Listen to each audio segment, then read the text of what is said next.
فتاوی رضویہ کی جلد نمبر 5 صفحہ نمبر 411 پر روایت ہے، خلیفہ ہشام جو مروانی بادشاہوں میں سے ایک بادشاہ تھا،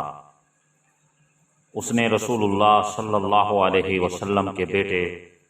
حضرت امام حسین رضی اللہ تعالی عنہ کے پوتے اور حضرت امام زین العابدین رضی اللہ تعالی عنہ کے بیٹے حضرت امام زید بن علی بن حسین بن علی بن ابی طالب رضی اللہ تعالی عنہم اجمعین کو شہید کروایا، پھر ان کو سولی پر لٹکا دیا اور ظلم کے اوپر مزید شدید ظلم یہ کیا کہ امام مظلوم کی نعش مبارک کو دفن نہ ہونے دیا۔ کئی سالوں تک نعش مبارک اسی حالت میں سولی پر رہی۔ ان سالوں میں بدن مبارک کے کپڑے گل گئے،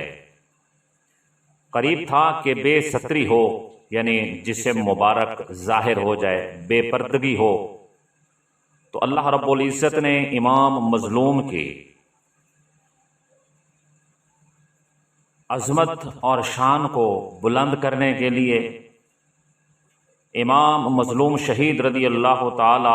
عنہ پر پردہ ڈالنے کے لیے اللہ رب العزت نے مکڑی کو حکم دیا کہ مکڑی نے جسم مبارک پر ایسا جالا تن دیا تھا کہ وہ جالا کپڑوں کا کام کرنے لگا،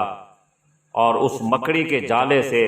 امام مظلوم حضرت زید بن علی بن حسین رضی اللہ تعالی عنہم بے ستری سے محفوظ رہے، عریانی سے محفوظ رہے۔ اللہ نے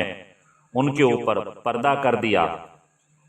اسی دوران کہ جب نعش مبارک سولی پر لٹکی ہوئی تھی، نبی کریم خاتم النبیین صلی اللہ علیہ وسلم کو بعض صالحین نے دیکھا کہ امام مظلوم شہید رضی اللہ تعالی عنہ کی سولی سے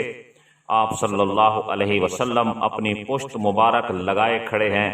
اور فرماتے ہیں، یہ کچھ کیا جاتا ہے میرے بیٹوں کے ساتھ۔